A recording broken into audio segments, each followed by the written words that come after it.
தந்தை மகன் தூயாவின் பேராலே. இயேசுவில் அன்பான சகோதர சகோதரிகளே, தவக்காலத்தில் இருந்து கொண்டிருக்கின்றோம். 5வது வாரத்திற்குள் நாம் செல்கின்றோம். இந்த ஞாயிறு எங்களுக்கு ஒரு அழகிய செய்தியை தந்து நிற்கின்றது. கடவுள் உயிர் கொடுப்பவர். நாம் வணங்குகின்ற கடவுள் நாம் இறந்து பிணங்களாக வாழ்கின்ற போது கூட உயிரை தருவார் என்கின்ற செய்தி தரப்படுகின்றது. தவக்காலம் என்று சொல்கின்ற போது நம் வாழ்க்கையில் நாம் ஏற்படுத்துகின்ற மாற்றங்கள் முக்கியமானது. 4 வாரங்களை கடந்து எப்படி வாழ்ந்து கொண்டிருக்கின்றோம் என்று சிந்தித்து பார்ப்போம். லாசரை உயிர்ப்பித்த ஆண்டவர் நான் எந்த நிலையில் இருந்தாலும் என்னையும் உயிர்ப்பிக்கின்றார். இந்த நம்பிக்கையோடு இந்த ஞாயிறு திருப்பலி நாம் பங்கு பெறுவோம். கடவுள் வாழ்வழிக்கும் ஆண்டவர் என்ற நம்பிக்கையோடு இந்த சப வழிபாட்டில் பக்தியோடு பங்கெடுப்போம்.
என்றும் வாழும் இறைவா, இந்த இனிமையான பொழுதினிலே உம்மை பற்றி புகழவும் ஆராதிக்கவும் உம்மோடு கூட சேர்ந்து செபிக்கவும் எம் ஒவ்வொருவரையும் நீர் தேர்ந்தெடுத்திருக்கின்றீர்.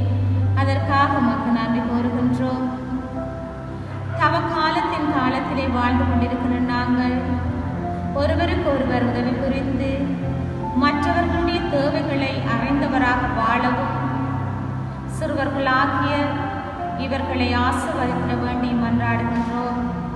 ஞாயிறை நோக்கி நடப்போம் என்ற இந்த நிகழ்வினை நடாத்தி வரும் ஒவ்வொரு உள்ளங்களுக்கும் தேவையான வரப்பிரசாதங்களை அளிப்பதோடு அவர்கள் செய்கின்ற இந்த காரியமானது இன்னும் உலகளாவ ரீதியிலே அனைவருக்கும் சென்று பகிர்ந்திட நீர்தாமே உதவியருள வேண்டும் என்று மன்றாடுவதோடு இன்றைய நாளிலே பிறந்த நாளை, திருமண நாளை, குருத்துவ நாளை நினைவு கூறுகின்ற ஒவ்வொரு உள்ளங்களையும் உமது கரங்களிலே தருகின்றோம் தகப்பனே. அவர்கள் ஒவ்வொருவரையும் ஆசீர்வதித்து அவர்களுக்கு தேவையான வரப்பிரசாதங்களை அளித்தருளும். இன்னும் அன்பான ஆண்டவரே, பெரிய சிறிய குறுமடங்களிலே கல்வி பயிலுகின்ற ஒவ்வொருவரும் இறை அழைத்தலின் மேன்மை உணர்ந்தவர்களாக உமது அன்பு பணியை எங்கும் பறைசாற்றிட அவர்களுக்கு தேவையான வரப்பிரசாதங்களை அளித்தருளும். எங்களுடைய இலங்கை நாட்டை உமது கரங்களிலே தருகின்றோம். எங்கு பார்த்தாலும் பொருளாதார பிரச்சனைகளும் வன்முறைகளும் எங்கும் சோர்வுகளும் குழப்பங்களுமாக இருக்கின்றன. தந்தையே, இந்த மனமாற்றத்தின் காலத்திலே ஒருவரை ஏற்றுக்கொண்டு அனைவரும் பகிர்ந்து வாழும் மனமாற்றம் கொண்ட மக்களாக வாழ எங்கள் ஒவ்வொருவரையும் நீர் ஆசீர்வதித்தருள வேண்டும் என்று எங்கள் ஆண்டவராகிய இயேசு கிறிஸ்து வழியாக உம்மை மன்றாடுகின்றோம். ஆமென். சவக்காலத்தின் 5வது வாரத்தை ஆரம்பித்துள்ள நாம் அருளின் நாட்களாக இறைவனுக்கு நன்றி கூறுவதுடன் இன்றைய நாளில் நாம் தியானிக்கும் திருப்பாடலின் மூலம் மீட்பின் இறைவனிடம் எம் தேவைகளுக்காக விசேடமாய் மன்றாடி செபிப்போம். பகலுடைய பாடலுக்கு பல்லவியாக ஆண்டவரிடமே பேரன்பும் மீட்பும் உள்ளது. ஆண்டவரிடமே பேரன்பும் மீட்பும் உள்ளது. ஆண்டவரிடமே பேரன்பும் மீட்பும் உள்ளது. ஆண்டவரே, ஆழ்ந்த துயரத்தில் இருக்கும் நான் உம்மை நோக்கி மன்றாடுகிறேன். ஆண்டவரே, என் மன்றாட்டுக்கு செவி சாய்த்தருளும். என் விண்ணப்ப குரலை உம்முடைய செவிகள் கவனத்துடன் கேட்கட்டும். ஆண்டவரிடமே மீட்பும் உள்ளது. ஆண்டவரே, நீரும் குற்றங்களை மனதில் கொண்டிருந்தால் யார்தான் நிலைத்து நிற்க முடியும்? நீரோ மன்னிப்பு அளிப்பர், மனிதரும் உமக்கு அஞ்சி நடப்பர். ஆண்டவரிடமே பேரன்பும் மீட்பும் உள்ளது. ஆண்டவருக்காக அவளுடன் நான் காத்திருக்கின்றேன். என் நெஞ்சம் காத்திருக்கின்றது. அவரது சொற்களுக்காக அவளுடன் காத்திருக்கின்றேன். ஆண்டவருக்கு பேரன்பும் மீட்பும் உள்ளது. விடியலுக்காய் காத்திருக்கும் காவலரை விட, விடியலுக்காய் காத்திருக்கும் காவலரை விட என் நெஞ்சம் என் தலைவருக்காக அவளுடன் காத்திருக்கின்றது. ஆண்டவரிடமே பேரன்பும் மீட்பும் உள்ளது. அதிகாரம் 11 இறை வசனங்கள் 3 தொடங்கி 7, 17, 20 தொடங்கி 27, 33 தொடங்கி 45 ஈறாக. அக்காலத்தில் லாசரின் சகோதரிகள் இயேசுவிடம் ஆள் அனுப்பி, ஆண்டவரே, உம் நண்பன் நோயிற்று இருக்கின்றான் என்று தெரிவித்தார்கள். அவர் இதை கேட்டு, இந்நோய் சாவில் போய் முடியாது, கடவுளின் மாட்சி விளங்கவே இவன் நோயுற்றான். இதனால் மானிட மகனும் மாட்சி பெறுவார் என்றார். மார்த்தாவிடம் அவருடைய சகோதரியான மரியாவிடமும் லாசரிடமும் இயேசு அன்பு கொண்டிருந்தார். லாசர் நோயுற்றிருந்ததை கேள்விப்பட்ட பிறகு தாம் இருந்த இடத்தில் இன்னும் 2 நாள் அவர் தங்கி இருந்தார். பின்னர் தம் சீடரிடம், மீண்டும் யூதேயாவுக்கு போவோம் வாருங்கள் என்று கூறினார். இயேசு அங்கு வந்தபோது லாசரை கல்லறையில் வைத்து ஏற்கனவே 4 நாள் ஆகி இருந்தது. இயேசு வந்து கொண்டிருக்கின்றார் என்று கேள்விப்பட்டதும் மார்த்தா அவரை எதிர்கொண்டு சென்றார்.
மரியா வீட்டில் இருந்து விட்டார்.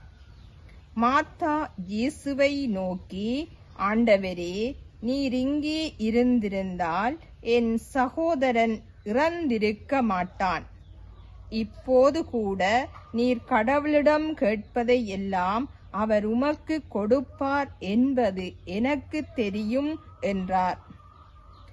இயேசு அவரிடம், உன் சகோதரன் உயிர் தெழுவான் என்றார்.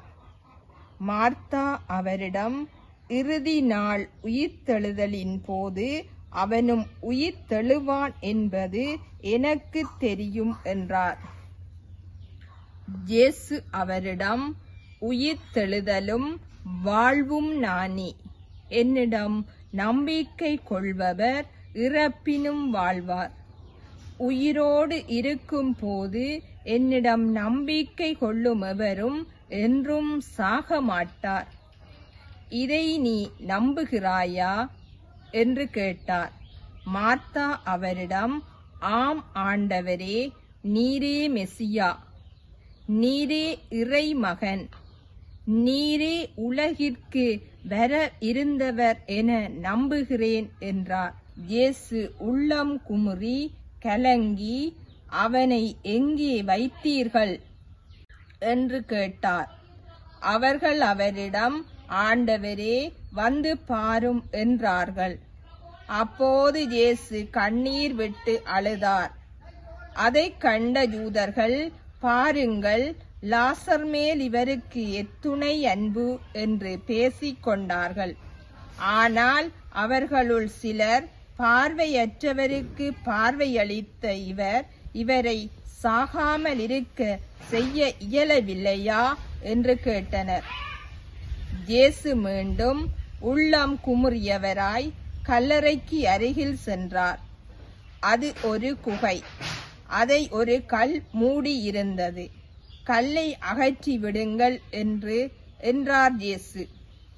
இறந்து போனவரின் சகோதரியான மார்த்தா அவரிடம், ஆண்டவரே, 4 நாள் ஆயிற்று, நாற்றம் அடிக்குமே என்றார். இயேசு அவரிடம், நீர் நம்பினால் கடவுளின் மாட்சியை காண்பாய் என நான் உன்னிடம் கூறவில்லையா என்று கேட்டார். அப்போது அவர்கள் கல்லை அகற்றினார்கள். இயேசு அண்ணாந்து பார்த்து, தந்தையே, நீர் என் வேண்டுதலுக்கு செவி சாய்த்ததற்காக உமக்கு நன்றி கூறுகிறேன். நீர் எப்போதும் என் வேண்டுதல்களுக்கு செவி சாய்க்கிறீர் என்பது எனக்கு தெரியும். எனினும் நீர் என்னை அனுப்பினீர் என்று சூழ்ந்து நிற்கும் இக்கூட்டம் நம்பும் பொருட்டே இப்படி சொன்னேன் என்று கூறினார். இவ்வாறு சொன்னபின் இயேசு உரத்த குரலில், லாசரே, வெளியே வா என்று கூப்பிட்டார். இறந்தவர் உயிரோடு வெளியே வந்தார். அவருடைய கால்களும் கைகளும் துணியால் சுற்றப்பட்டிருந்தன. முகத்தில் துணி சுற்றப்பட்டிருந்தது. கட்டுக்களை அவிழ்த்து அவனை போக விடுங்கள் என்று இயேசு அவர்களிடம் கூறினார். மரியாவிடம் வந்திருந்த யூதர் பலர் இயேசு செய்ததைக் கண்டு அவரை நம்பினர். இது வாழ்வு தரும் இயேசு கிறிஸ்துவின் நற்செய்தி. கிறிஸ்துவே உமக்கு புகழ்.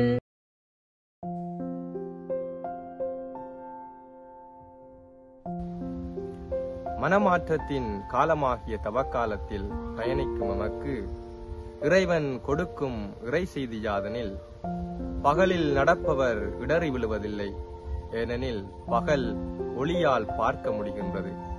ஆனால் இரவில் நடப்பவர் இடறி விழுவார், ஏனெனில் அப்போது ஒளி இல்லை என்றார் என்ற இறைவார்த்தையின் ஊடாக இறந்த லாசர் உயிர் பெறுகின்ற வல்லமையின் இரக்கத்தின் நிகழ்வினூடாக இயேசுதாம் உண்மையான மெசியா என்பதனை யூதர்களுக்கு வெளிப்படுத்துகின்றார். இயேசு தாம் அதிகமாக நேசித்த என் மக்கள் என்னை ஏற்றுக்கொள்ள வேண்டும் என்பதற்காக இயேசு மார்த்தாவிடம் சொல்கின்றார், உயிர்த்தெழுதலும் வாழ்வும் நானே. என்னிடம் நம்பிக்கை கொள்பவர் இறப்பினும் வாழ்வார் என்ற உயிருள்ள வார்த்தையினூடாக லாசரின் உயிர்ப்பு நிகழ்வானது கடவுளின் மாட்சி விளங்கவே இவர் நோயுற்றான், இதனால் மானிட மகனும் மாட்சி பெறுவார் என்ற இறைவார்த்தை பகுதியானது இயேசு எமக்கு கொடுக்கும் செய்தியாக அமைகின்றது. ஒரு இளைஞனாக இறைவன் எனக்கு கொடுக்கும் செய்தியாதனில், என்னுடைய இளமை காலத்தில் இறைவன் மேல் பற்று கொண்டு வாழ கடவுளை தேடுவதற்கும் நாடுவதற்கும் இந்த தவக்காலமானது என்னை அழைப்பதாக நான் உணர்ந்து கொள்கின்றேன். இறைவன் மேல் அதிக அன்பு கொண்டவனாக, உண்மையான இறை அன்பினை வெளிப்படுத்துகின்ற இளைஞனாக, கடவுளின் மாட்சியை வெளிப்படுத்துகின்ற இளைஞனாக, வாழ்கின்ற இளைஞனாக வாழ இறைவன் என்னை அழைத்து நிற்கின்றார். இறந்த லாசரை போன்று நான் எந்த விடயத்தில் இறந்து கிடக்கின்றேன். இந்த மனமாற்றத்தின் காலத்தில் என்னுடைய உயிர்ப்பு இறைவனால் ஏற்றுக்கொள்ளப்பட்ட உயிர்ப்பாக அமைகின்றதா? நான் என்னுடைய பாவ வாழ்வை விட்டுவிட்டு இறைவன் மேல், அவருடைய வார்த்தையின் மேல் நம்பிக்கை கொண்ட இளைஞனாக இருக்கின்றேனா என்பதை சிந்தித்து பார்க்கின்ற காலமாகிய இந்த தவக்காலத்தில் இறைவன் என்னை மீண்டும் ஒரு முறை பாவ வாழ்விலிருந்து விடுபட்டு வாழ அழைப்பதாக நான் உணர்ந்து கொள்ளுகின்றேன். கொடுக்கப்பட்டிருக்கின்ற மனமாற்றத்தின் காலத்தினூடாக எமக்கும் இறைவனுக்கும் இடையிலான உயிர்ப்பு இன்றைய காலகட்டத்தில் எவ்வாறு அமைந்திருக்கின்றது? என்னுடைய தான்றோன்றித்தனமான வாழ்க்கை முறைகள், உண்மைக்கு புறம்பான செயற்பாடுகள், கடவுள் மறுப்பு கொள்கைகள், கடவுளால் அபிஷேகம் செய்யப்பட்டவர்களை ஏற்றுக்கொள்ளாத தன்மைகள் என்றவாறு என்னுடைய பாவ வாழ்க்கையானது மீண்டும் மீண்டும் லாசரை போன்று இறக்கின்ற தன்மைக்குள் இழுத்துச் செல்லப்படுகின்றது. நாம் மீண்டும் மீண்டும் பாவம் செய்த மனிதர்களாக லாசரை போன்று இறந்து கிடக்க விரும்புகின்றோமா, அல்லது இயேசுவை போல உயிர்த்தெழ ஆசைப்படுகின்றோமா? மார்த்தாவை போன்று, மரியாவை போன்று உண்மையான மெசியாவை கண்டுகொண்டு இறைவனுக்கு சான்று பகர்கின்ற மக்களாக வாழ இறைவன் நம்மை அழைக்கின்றார் என்ற சிந்தனையினூடாக இன்றைய நாளுக்குள் பயணிப்போம். ஒரு ஆயின் தன் ஆடுகளை வைத்து காப்பது போல ஒரு நல்லாயன் தமது ஆடுகளை பின்னோக்கி அனுப்பி தான் முன் சென்று வரும் ஆபத்திலிருந்து காப்பது போல எங்களை பல்வேறு சந்தர்ப்பங்களை காப்பாற்றிய உமது நன்மையான செயல்களுக்காக உமக்கு நன்றி செலுத்துகின்றோம். இன்றைய நாளிலே இன்றைய நற்செய்தி வாசகத்தினூடாக எங்களுக்கு நம்பிக்கையையும் பாவத்திலிருந்து விலகி செல்லக்கூடிய வழியையும், ஒரு ஊனமுற்ற 38 வருடங்களாக ஊனமுற்றிருந்த ஒருவரின் அந்த செயல் மூலமாக எங்களுக்கு காட்டி தந்தீர்.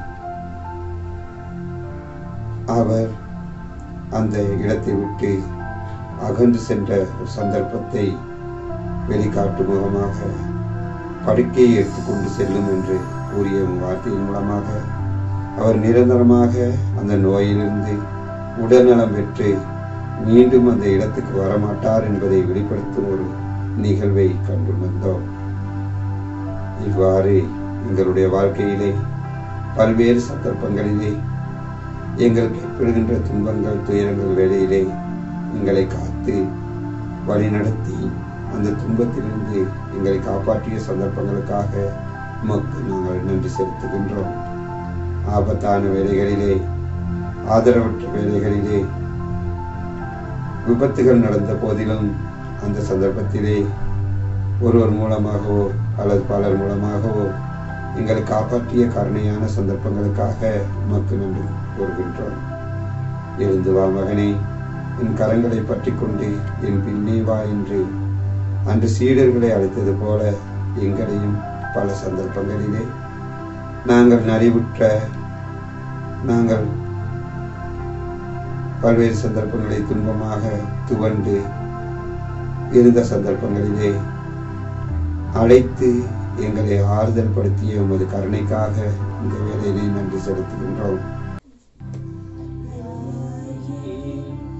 எங்கள் நல்ல தாயாரே, இந்த ராத்திரியிலே எங்களை சதி மனத்திலும் சாவான பாவத்திலும் காத்துக் கொள்ளும். ஐயாயே, எங்கள் நல்ல தாயாரே, இந்த ராத்திரியிலே எங்களை சதி மரணத்திலும் சாவான பாவத்திலும் காத்துக் கொள்ளும். மரியாயே, எங்கள் நல்ல தாயாரே, இந்த ராத்திரியிலே எங்களை சதி மரணத்திலும் சாவான பாவத்திலும் காத்துக் கொள்ளும். இந்த வழிபாட்டை முழுமையாக பார்த்திருப்பீர்கள் என்று நம்புகின்றேன். உங்கள் விசுவாசம் ஆழமாக கடவுளின் ஆசி உங்களோடு இருக்க நன்றாக. ஆண்டவர் உங்களோடு இருப்பாராக. எல்லாம் வல்ல இறைவன் தந்தை, மகன், தூய ஆவி உங்கள் அனைவரையும் ஆசீர்வதிப்பாராக.